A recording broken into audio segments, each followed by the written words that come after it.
예수 복습하겠습니다. 예수라는 이름의 뜻은 무엇인가? 예수는 뜻이 뭐예요? 자기 백성을 저희에서 그렇죠. 그리스도란 이름은 무엇인가? 기름 부은 크리스토스, 헬라어로, 히브리어로 메시아. 기름 부음을 받은 자라는 것은 이 언어는 이미지를 담고 있다 그랬잖아요. 언어적 구조라고 그랬어요.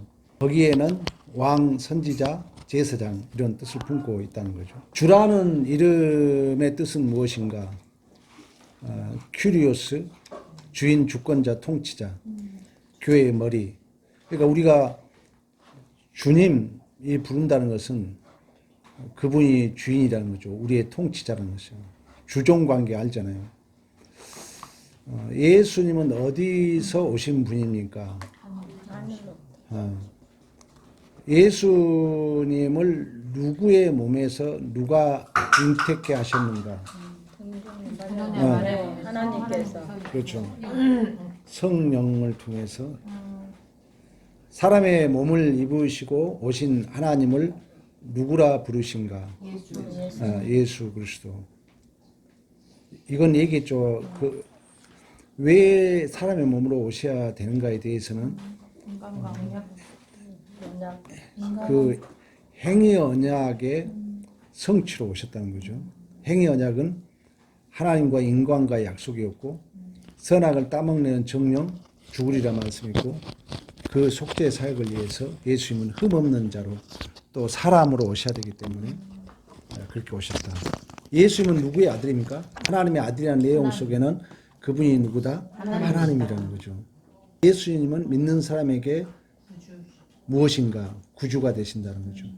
그분이 통치자 되신다. 그분이 주권자 되신다. 그분이 우리의 주인 되신다.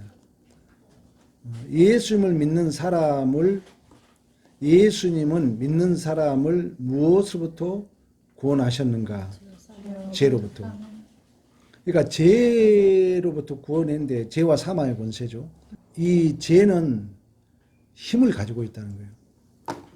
그런데 죄는 경향이라 그랬어요. 형태가 아니라. 또 죄는 원어적으로 하마르티아 하나님으로부터 벗어난 건데 또 다른 해석은 내가 선악과의 주체가 되는 삶이다. 경향이 그렇다는 경향이. 잘 이해하셔야 돼요. 그리고 저녁이 되고 아침이 되니 이 그 혼돈, 어둠이라는 것은 그런 의미에서 이제 죄와 관계 속에서 해석한다면은 어둠이라는 것은 혼돈이에요, 혼돈. 혼돈이라는 것은 아까 얘기했던 것처럼 뭐가 없는 거예요? 진리가 없는 거예요. 절대 진리가 없는 거예요. 혼돈. 그러니까 더 확대해서 가면 이제 윤리 도덕. 윤리 도덕은 우리가 필요합니다. 그러나 주의가 되면 안 돼요. 율법은 필요해요. 율법주의가 되면 안 된다는 거예요. 그게 전부로 알면 안 된다는 거예요. 쉽게 말하면. 예수님께서 사람들에게 전하신 것은 무엇인가? 복음의 진리죠. 그 복음은 뭐예요?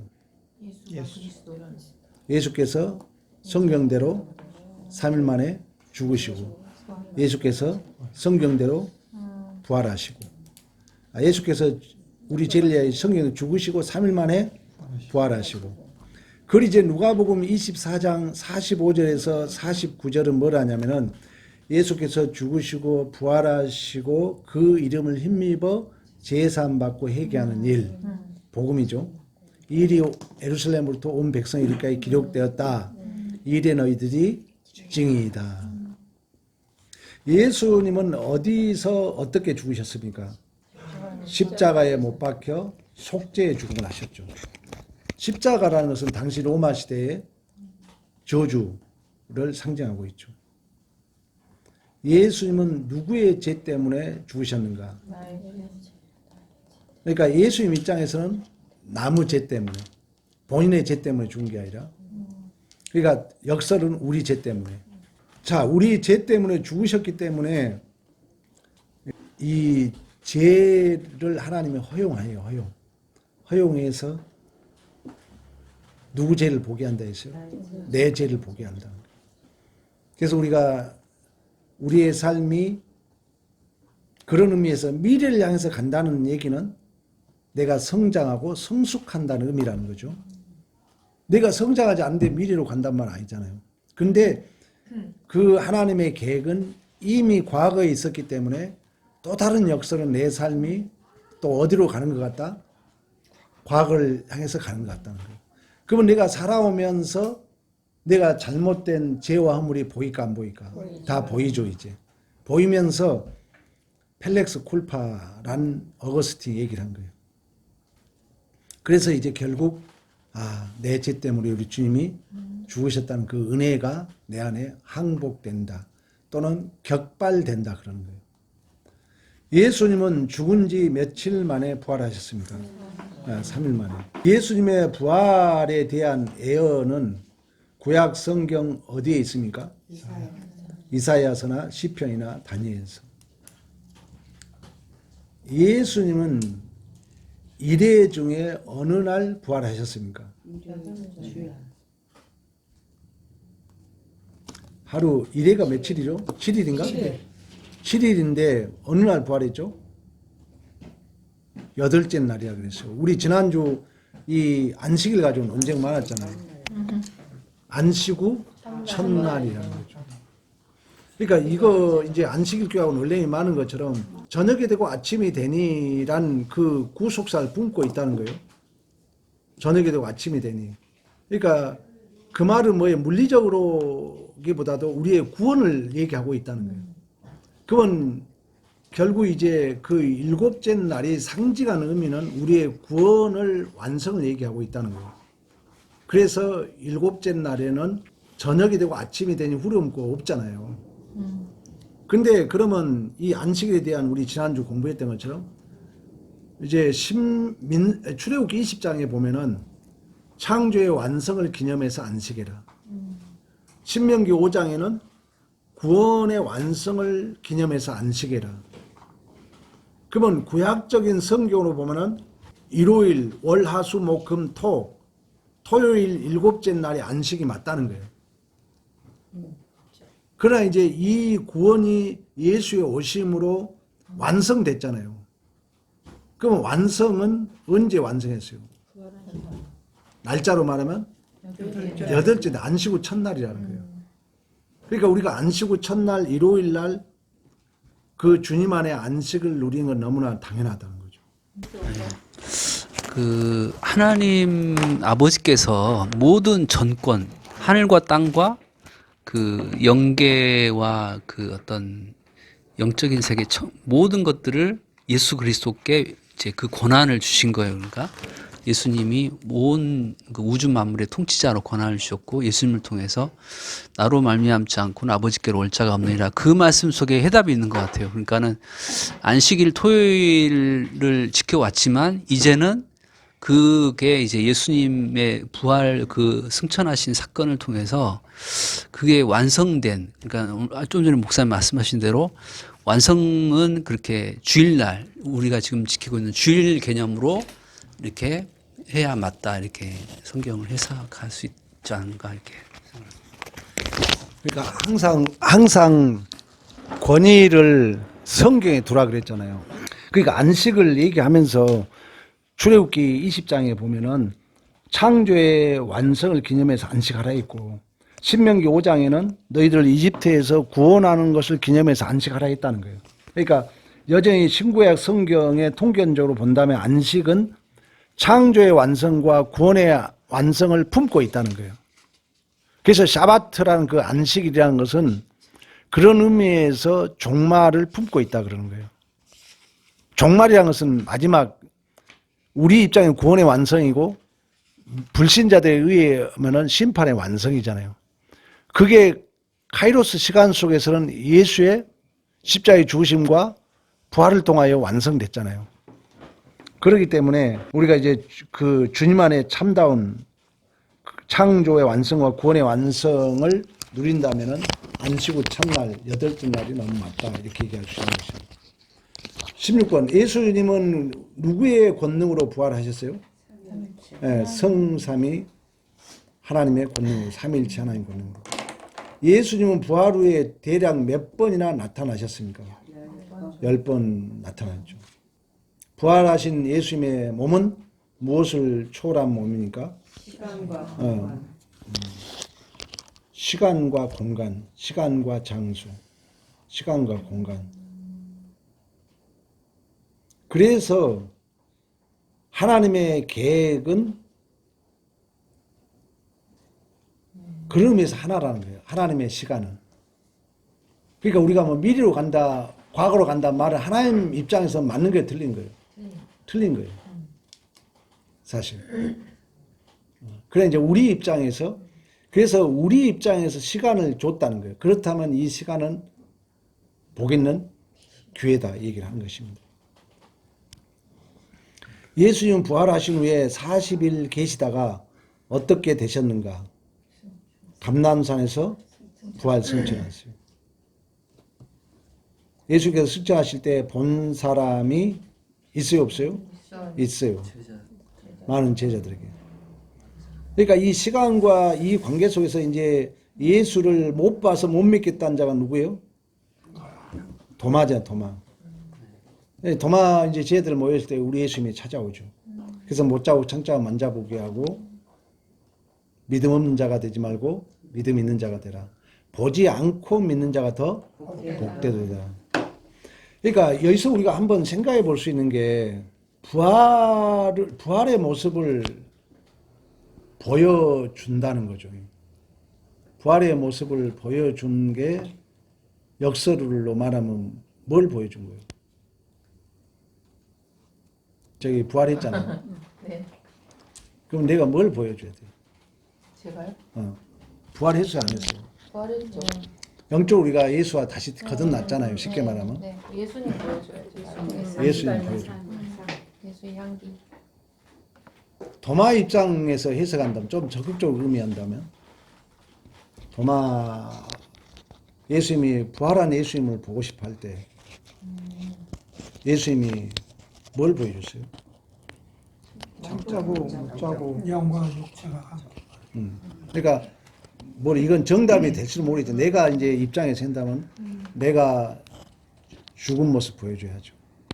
그 말은 뭐냐면은 내가 부인되는 모습을 보여줘야 된다는 거죠. 우리 자주 얘기하잖아요. 내가 내 옳음이 증명되면 그 상대를 얻어요, 잃어요? 잃게 되잖아요. 우리가 어떤 논쟁이 붙었을 때 내 옳음이 첫 번째 날려버리면 상대는 상처받아 버리거든요. 중요해요. 이게 우리가 놓친 부분이거든요. 우리 기독교 신앙인들이 이기적이다 말 듣고 여러분 친구 별로 없는 이유가 그거거든요. 우리 기독교인들이 내가 부활한 삶 예수님이 뭐라고 해요? 나를 따라오거든 자기를 부인하라. 그러니까 도마 입장에 본다면은 부활의 모습을 보여주려면 내가 나를 부인하는 모습 보여줘야 된다는 거지. 예수님께서 못 자고 창자고 보여주잖아요. 그러니까 내가 십자가에 못 박혔느냐, 우리 뭐 오늘 또 얘기했고, 뭐 장발장 얘기를 했던 것처럼 그 유다 베너가 그 원수 갚으려고 다니는데 그 예수님이 부활한 모습 보여준 게 아니잖아요. 그게 부활의 모습이었죠, 또. 그 말은 뭐예요? 부활한 모습이랑 이 땅에 있는 모습이 없는 모습이요. 없는 모습이잖아요. 여러분 잘 따라와야 돼. 이 땅에 없는 모습은 이 땅은 다 자기가 왕으로 살지만 나는 나를 부인할 수 있는 삶. 자, 승천하신 예수님의 두 가지 약속은 뭐였어요? 재림과 다시 오리라는 어. 재림의 약속. 재림, 종말입니다. 종말. 그리고 성령, 보혜사 성령. 파라클레토스 에젤이라고 그랬어요. 돕는 자. 그러니까 우리는 이 예수님이 이미 오셨잖아요. 그리고 오실 것을 약속한 거예요. 그래서 이미와 아직이라 그러는 거예요. 그 중간 시대를 뭐라 한다? 교회 시대라 그러는 거예요. 근데 빨리 안 온 이유는 누굴 위함이라고요? 우리를 위함이라는 거예요. 중요해. 이런 해석이 진짜 중요해. 그래서 우리 아까 찾아봤잖아. 마태복음에. 아직 심판하지 않는 이유는 가라지를 뽑다가 알고 봐서. 예를 들어봐. 내가 불신자 지금 남편하고 살아. 하나님 불신자 남편 데려가면 누가 손해요? 내가 손해잖아. 쉽게 말 예를 들자면 묻자는 얘기지만 하나님이 기다리고 있다는 거예요. 그리고 또 한 가지는 모든 사람이 회개해서 구원 얻도록. 그러면 우리가 복음을 더 증거해야 되고 우리의 어떤 사명을 다시 한번 깨닫는 거죠. 그리고 이제 예수님께서 십자가에 서서 7마디를 했어요. 아버지 저들을 사하여 주옵소서. 이 말 한마디가 내 마음에 칼을 빼앗아. 이런 예화는 여러분 꼭 알고 있어야 돼. 유다 베너와 메살라와 관계 속에서 강도, 물고 뜯고 속에서 우리 주님이 이 땅에 없는 이야기를 한 거예요. 없는 걸 줬다는 거예요. 없는 거. 다들 죽이고 살리는 그 원리 속에 아버지 저들을 사하여 주옵소서. 그 말 한마디가 내 마음에 칼을 빼앗아갔도다. 오늘 내가 너와 낙원에 함께 있으리라. 이건 누구의 앞에 한 얘기요? 두 강도의 이야기. 그러니까 여기서 보여준 것은 아무 공로 없이 구원받는 것. 이런 영적 메시지도 있어요. 강도였지만 믿음으로 주여 나도 함께 있게 해달라고. 그 말 한마디가 너 오늘 낙원에 함께 있으리라. 여자여 보소서 아들이다. 이건 뭐라 했어요? 신분이 바뀌는 그렇지. 신분이 이제 육적인 관계. 이 땅에서 아버지 어머니가 이제 영적 관계로 예수님의 어머니가 우리 어머니 됐다는 것을 이건 좀 이제 이유를 잘 이해를 하셔야 돼요. 하나님이 이제 우리의 뭐가 된 거예요? 아버지가 되는.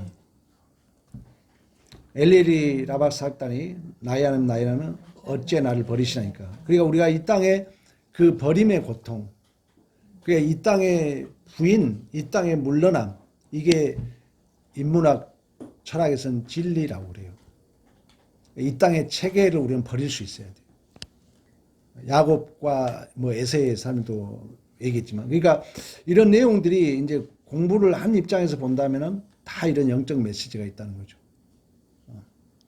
내가 목마르다는 것, 이 세상에 목말라함을 대신 우리 주님이 십자가에서 목말라 하시고 그걸 다 해결하시죠. 그리고 다 이루었고 이제 모든 영혼을 아버지께 맡기는. 자, 넘어갑니다. 이제 성령론에 대한 내용을 시간이 벌써 다 됐네요. 그죠? 시간이 다 된 건가? 한쪽만 하죠. 한쪽만 하죠. 조금만 하다가 하죠.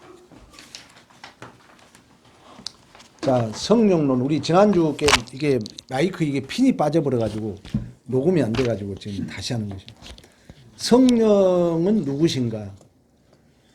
성령은 성삼위 중 셋째 위에 계신 분인데 하나님의 영이라고도 하고 그리스도의 영이라고도 하며 성령이라고도 부르기도 합니다.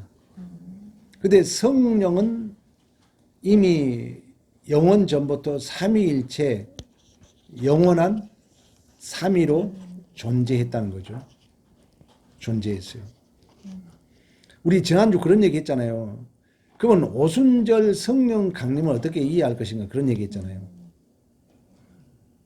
이 말은 뭐냐면 부활하시고 승천하신 결과로 예수 그리스도의 십자가의 구속을 이제 이루신 사건으로 우리 주님이 이제 새 언약을 준다 그랬잖아요. 그리고 교회 공동체, 교회에 보편적으로 영적 그 임재로 오순절 성령 강림하셨다고 그러고, 그리고 이것은 역사적 도래이자 교회 시대의 시작점으로 보는 것입니다. 성령이. 물론 존재론적으로 이미 창세전에 계셨지만. 자, 성령은 언제 오셨는가? 예수님께서 성령을 보내시겠다고 약속하신 대로 승천하신 지 10일 후에 오셨습니다. 이 말은 십자가 죽음 후에 며칠이라 그랬어요? 50일. 왜요? 40일 동안 계셨으니까 부활하셨죠. 그렇지. 뭔 말인지 알겠어요? 네. 40일 동안 부활 승천하셨고 승천 후에 10일이니까 오순절이에요. 일순절이 10일이잖아요. 그리고 77이 49야. 그래서 77절이야 그러는 거예요. 오순절을. 그러니까 6월절 예수께서 죽으신 후에 6월절은 예수의 죽으심을 예표하고 있고 그러면 오순절은 성령 강림을 예표하고 이해 가시죠? 추수감사절은 이제 완전히 이제 결실, 종말을 예시하고 있죠, 사실. 우리가 지금 그래서 맥추절은 성령 강림 첫 열매, 교회가 이제 찬생하는 그 첫 열매를 상징하고 있고. 이제 성령이 우리에게 오셔서 세 가지 일을 한다 그랬잖아요. 세 가지 일. 뭐예요? 지혜를 깨닫게 하고 회개하게 하시고. 응? 우리 정확하게 알고 와야지. 성령이 세 가지. 조명이 지가 조명해주네, 조명. 그리고 깨닫게 한다는 성령이.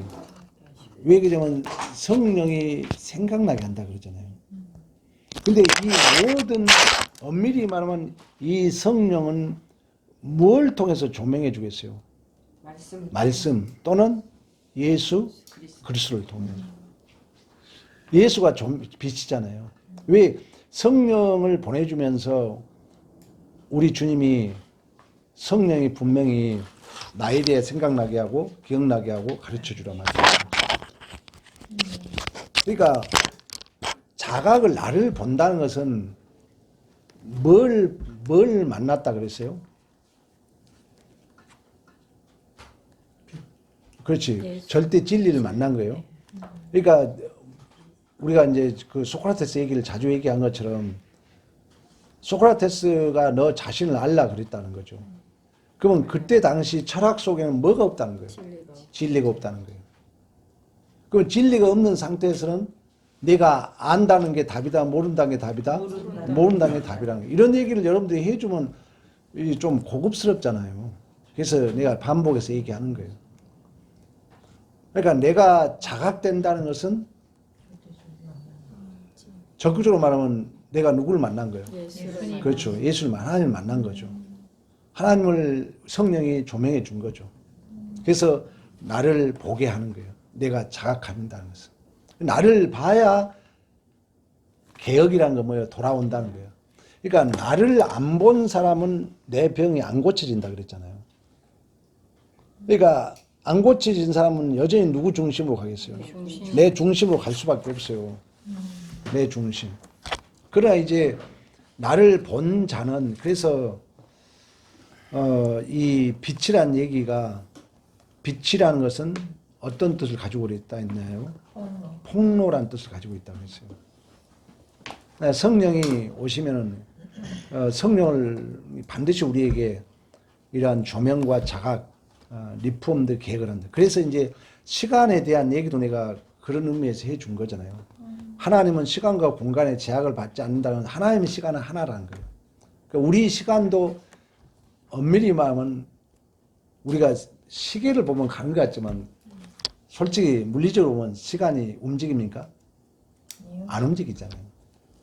그 우리가 영적 해석을 이제 미래냐 과거냐 이 얘기를 내가 자주 반복한 이유가 이걸 이제 제가 인문학 철학을 공부하면서 깨달은 건데 또 아리스토텔레스가 시간의 척도는 뭐라 했어요?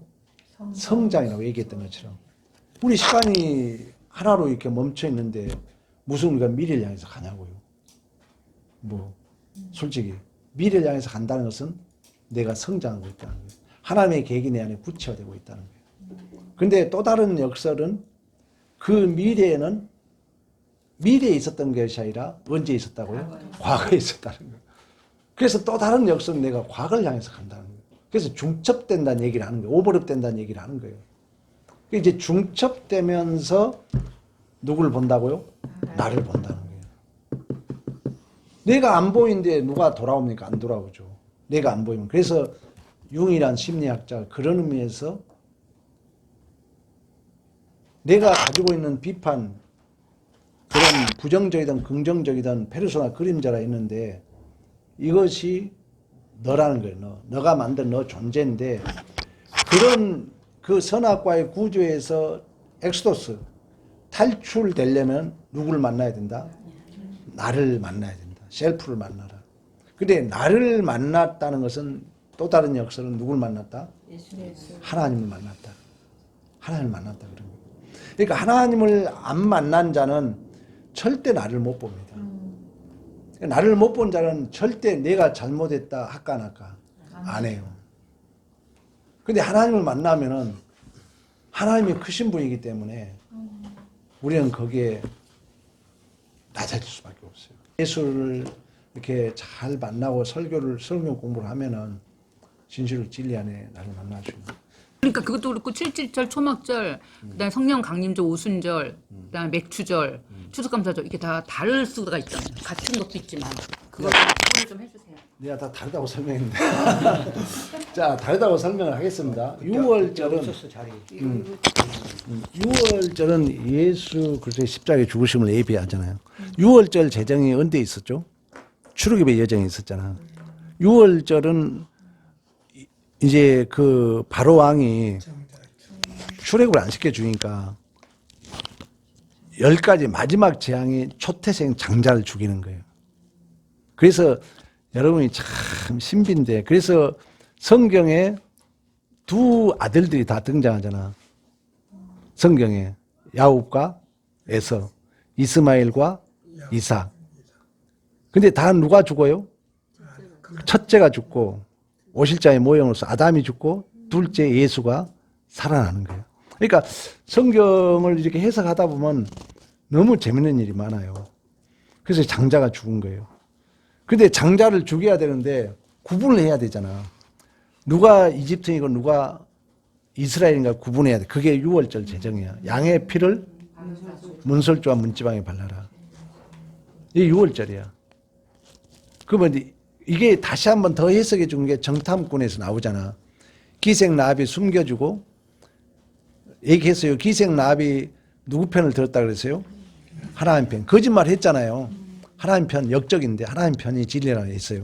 경향이라 했어요. 그래서 의도 경향이 중요하다는 거죠. 근데 그 가족을 살리는 게 이제 뭘 다라고 그래요? 붉은 줄을 피를 상징하는 거예요. 그게 이제 6월절이고 6월절 이후 이제 오순절이에요. 오순절. 오순절은 뭐라 했어요? 성령 강림이라는 거예요. 첫 열매야 교회가 선생. 그게 이제 맥추절의 의미가 있다는 거예요. 맥추는 첫 열매잖아요. 우리 교회가 처음으로 태어났잖아요. 교회가 가시적으로. 그래서 이걸 이제 77절이라고 그러는 거예요. 왜 그러냐면 77이 49잖아요. 그런 의미에서. 그리고 오순절, 일순절이 10일이기 때문에. 그리고 이제 추수감사절은 사실 성경적으로 보면 이제 장막절이라고 그러나요? 장막절 맞아요. 장막절. 장막절은 뭐냐면은 완전히 이제 약속의 땅 가나안 땅 들어간 거예요. 들어가고 나서 광야에서 우리를 이끄신 그 하나님 앞에 감사로 장막절을 드린 거예요. 첫 수확은 맥주절이에요. 첫 수확은 아까 성령 강림 교회가 첫 탄생이에요. 장막 이제 추수감사절은 완전히 이제 결실의 완료예요. 어떻게 말하면 결실의 완료. 그러니까 우리나라는 이제 뭐 보리추수, 벼추수가 다르잖아요. 그리고 이제 이 추수감사가 또 이제 전통적으로 유래된 건 그런 영적 의미도 있지만 영국의 메리 여왕이 기독교를 핍박하잖아요. 그래서 메인플라워를 타고 청교도들이 이제 탈출을 해서 아메리칸 대륙을 개발한 거, 발견한 거예요. 근데 당시에는 누가 살 수 있었어요? 인디언들이 살고 있었어요. 근데 인디언들이 살고 있는데 어렵게 이제 농사를 지어가지고 그 건너가는 중에 뭐 100몇 명이 타고 가다가 다 죽고 뭐 몇몇 그건 난 숫자는 기억이 안 나는데 이제 너무 감사해서 하나님 앞에 이제 추수감사를 드렸죠. 그런 저런 것이 이제 통합되어서 우리나라도 교회 시대 속에 이 모든 게 이제 은혜의 수단이라 생각하면 돼요. 엄밀히만 생일 기념일을 지내면 돼요, 안 돼요? 안 되잖아, 성경적으로 본다면. 결혼 기념을 지내면 돼요, 안 돼요? 원래 안 되는 거예요. 근데 이건 우리가 은혜의 수단으로, 은혜의 하나의 파편으로 생각하나 있죠. 내가. 그래서 우리가 이 추수감사도 그런 의미가 있는 거예요. 그러니까 분명히 구분이 되는 거죠. 유월절과 그리고 맥주절과 추수감사절. 절기적으로 틀리고, 이제 영적 의미를 부여해서 우리는, 그래서 제가 뭐 추수감사를 생각하는 절기라 그러잖아. 좀 더 여러분들에게 엄밀하게 더 가르치고 싶어서 내가 추수감사절이라는 단어를 쓴 적이 없어요. 항상 생각하자. 생각하면서 우리가 생일도 결혼기념일도 단순하게 기념일로 세우면 안 되잖아요. 옛날 우리가 이렇게 서로 팥뿌리가 되고 이렇게 살기로 다짐했던 걸 생각하면서 은혜의 수단으로 주어진 은혜의 수단. 추막절하고 장막절은 구분이 어떻게 돼요? 초막절하고 장막절은 다르지. 그건 구분 어떻게 돼요? 아니 초막절은 아까 얘기했잖아. 초막절하고 장막절 다 같은 거예요. 장절, 추막절 그리고 초실절이 틀리다. 초실절. 맥주절이 다른. 초실절도 다르죠. 그렇지.